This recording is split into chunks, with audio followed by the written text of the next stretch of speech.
স্ত্রীকে জুয়া খেলায় হারিয়ে স্বামী কি করবে ভেবে পায় না। শেষমেশ স্ত্রীকে কি করলো তা দেখলে চমকে যাবেন আপনিও। রচনায় হাশেম রাজু। আমার মাথায় শপথ করে বলো রাজু, জীবনে আর কোনোদিন জুয়া খেলবে না, আমার কথা মতো চলবে, ভালো হওয়ার চেষ্টা করবে। রাজু মিথিলার মুখের কথা শুনে মিথিলার থুতনি ধরে বলল, ওকে আমার প্রিয় বউটা, এই যে তোমার মাথা ধরে শপথ করছি বাকি জীবনে কোনোদিনও জুয়া খেলবো না। মিথিলা বলল, এই তো আমার আগত বেবির বাবা, আমি জানতাম আমি যা বলবো তুমি তাই শুনবে। রাজু মিথিলাকে বুকে নিয়ে বলল, শোনাবো আমার, এখন আমি একটু বাইরে যাচ্ছি, আবার তাড়াতাড়ি চলে আসবো। মিথিলা বলল, আমার একা একা থাকতে ইচ্ছে করে না বাড়িতে, সেটা কি বোঝো না? রাজু বলল, ওমা রাগ করার কি আছে, আমি গিয়েই চলে আসবো। এই বলে মিথিলাকে বুকে জড়িয়ে বের হয়ে গেল। বের হয়ে রাজু চলে গেল তাদের বন্ধুদের আড্ডায়। রাজু সেখানে গিয়ে দেখে তার বন্ধু দিবস, রহিম ও রেজাউল বসে বসে জুয়া খেলছে। রাজু পাশে গিয়ে বলল, তোরা কি কখনো ভালো হবি না? বন্ধুরা সবাই একজনের দিকে একজন তাকিয়ে হেসে বলল, ভূতের মুখে রাম নাম। দিবস বলল, এখানে খারাপের কি আছে, তাছাড়া জুয়া খেলতে টাকা লাগে। রহিম বলল, তুই একদম ঠিক বলেছিস। রেজাউল বলল, তুই এক কাজ কর, গিয়ে বউয়ের কোলে ঘুমা, আমাদের ডিস্টার্ব করিস না। রাজু কথাগুলো শুনে নিজেকে স্থির রাখতে পারল না, শপথের কথা মনে করে চুপ রইল।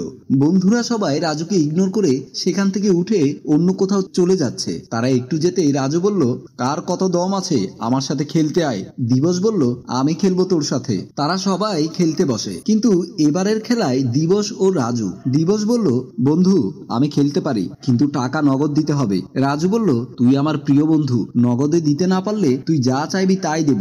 দিবস বলল, ঠিক আছে শুরু কর। তারা দুজনেই তাস হাতে নিয়ে শুরু করলো। তাস বেটে দিল দিবস। তাস হাতে নিয়ে দেখে টান টান উত্তেজনা। বাকি বন্ধুরা দুজন দুপাশে বসা। তাস শো করতে গিয়ে দেখলো দিবস জিতে গেছে। রাজু একটু অবাক হয় আর হেসে বলল, তোর কি চাই বল। দিবস একটু নীরবতা পালন করে ভ্রু কুঁচকে রাজুর মুখের দিকে তাকিয়ে ঠোঁটজোড়া বাঁকা করে ডেভিলের মতো হেসে বলল, আমি তোর বউকে চাই। রাজুর বন্ধুর মুখে এমন কথা শুনে যেন নিজেকে বিশ্বাস করতে পারছে না, মনে হচ্ছে যেন রাজু শূন্যে ভাসছে।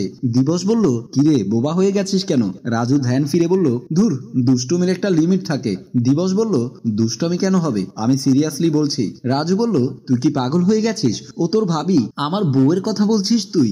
দিবস বলল, তোর সাথে আমার মজা করার সময় নেই। খেলার আগে বাজির কথা শুনে তো একেবারে জিজ্ঞেস করিসনি কি বাজি, তখন তো বললি যা চাইবো তাই দিবি। তখন যদি জিজ্ঞেস করতি তাহলে আজ অকালে বউটাকে হারাতে হতো না। রেজাউল বলল, বাজিতে হেরেছিস তুই আর তোর বউকে জিতেছে ও, এখনো তোর বউয়ের মালিক। রহিম বলল, তাহলে কাল বিয়ে খাচ্ছি। দিবস বলল, সোনা যা বাড়িতে যা, আমরা কাল সকালে আমার জিতা মালকে নিয়ে আসবো। মাল বলাতে রাজুর গায়ের রক্ত টক বক করে উঠল। বসা থেকে লাফিয়ে উঠে দাঁড়িয়ে দিবসের শার্টের কলার ধরে রাগী গলায় বলল, তোর এত বড় সাহস, তুই আমার সামনে আমার স্ত্রীকে মাল বলিস? তোকে আজ আমি এখানে জ্যান্ত পুঁতে ফেলবো। বাকি বন্ধুরা তাদেরকে ছাড়িয়ে রেজাউল বলল, বাজিতে তুই হেরেছিস রাজু, এখন তোরে তো লাফালাফি আমরা কেউ সহ্য করবো না। বাজির শর্ত অনুযায়ী দিবস তোর কাছে যা চাইবে তুই তাই দিতে বাধ্য। রহিম বলল, দিবস তোর কাছে তোর বউকে চাইছে, তুই কাল সকালে ভাবিকে ডিভোর্স দিয়ে দিবসের হাতে তুলে দিবি। রাজু সবার কথা শুনে মনে হচ্ছে খুব যত্ন করে আপন মানুষগুলো বুকে ছুরি চালিয়ে দিচ্ছে। তারপর সেখান থেকে রাজু গদগদ দিয়ে চলে আসে। একটু আসতেই রাজুর মোবাইলে কল আসে। সে বুঝতে পারছে এটা তার প্রিয়তমার কল। সাহস হচ্ছে না পকেট থেকে ফোনটা বের করে হ্যালো বলার। কি বলবে রাজু তাকে, কিভাবে বলবে? রাজু যে তাকে বাজিতে হারিয়ে ফেলেছে। বুক ছিঁড়ে বেরিয়ে আসছে দীর্ঘশ্বাস। প্রিয় মানুষকে হারানোর হাহাকার। ইচ্ছে করছে চিৎকার করে কান্না করতে, কিন্তু ও যে পুরুষ মানুষ বলে কথা, পুরুষ মানুষ তো আর চাইলে কান্না করতে পারে না। আফসোস নিয়ে চলে আসে বাড়িতে। বাড়িতে ফিরতেই রাজুর চোখ পড়ে কলিং বেলে। চাপ দিতে ইচ্ছে করছে না তার, হাতটা কাঁপছে। কাপা কাপা হাতে কলিং বেলের সুইচ বোর্ডে চাপ দিল। শব্দ কানে যেতেই এক দৌড়ে দৌড়ে এসে দরজাটা খুলে দেয় মিথিলা। রাজুকে দাঁড়িয়ে থাকতে দেখে সে খিলখিল করে হেসে ফেলে। বাচ্চাদের মতো বায়না করে বলল, আজ আসতে এত দেরি হলো কেন? আমি সে কখন থেকে তোমার জন্য অপেক্ষা করছি। রাজুর বলার জন্য কোনো কথা তার ঝুড়িতে নেই, তাই মাথা নিচু করে ঘরে ঢুকে যায়। মিথিলা দরজা বন্ধ করে রাজুর পাশে এসে বলল, তুমি ফ্রেশ হয়ে আসো, আমি তোমার জন্য খাবার রেডি করছি। রাজু গভীর কণ্ঠে বলল, আমার খিদে নেই। সেটা বলে রুমে ঢুকে যায়। রুমে ঢুকে রাজু সিগারেট বের করে যেই না টান দেবে এমতো অবস্থায় মিথিলা এক হাত দিয়ে নাক টিপে ধরে শাসিত কণ্ঠে বলল, তুমি তো সিগারেট খাওয়া ছেড়ে দিয়েছিলে, তাহলে আজ এত বছর পর আবারও কেন সিগারেট খাচ্ছ? সিগারেট খেলে স্বাস্থ্যের ক্ষতি হয়। এটা তো সিগারেটের গায়েও লেখা আছে রাজু। রাজু কিছু বলে না দেখে মিথিলা বলল, রাজু কি হয়েছে তোমার, আমাকে বলো প্লিজ। রাজু কি বলবে না বলবে চিৎকার দিয়ে ঝাঁঝালো কণ্ঠে বলল, আমি জুয়া খেলেছি আর জুয়াতে বন্ধু দিবসের কাছে তোমাকে হারিয়ে ফেলেছি। এমন কথা শুনে মিথিলা যেন শক খেলো, নিজেকে সামলাতে না পেরে পড়ে যেতে নেয় সে।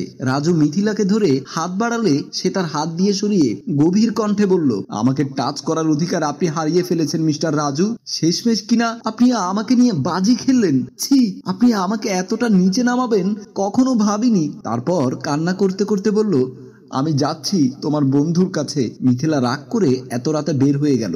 রাজু বোবা কান্নায় মাথায় হাত দিয়ে বিছানায় বসে গেল। মিথিলা গিয়ে রাজুর বন্ধু দিবসের ঘরের সামনে গিয়ে টোকা দেয়, আর একটু পর দরজা খুলে দেয় রাজুর বন্ধু দিবস। দিবস রাজুকে দেখে বেশ অবাক। দিবস হতভম্ব হয়ে বলল, ভাবি আপনি এত রাতে? মিথিলা বলল, কেন ভাবি কেন ডাকছো? আমি তো তোমার বউ এখন থেকে।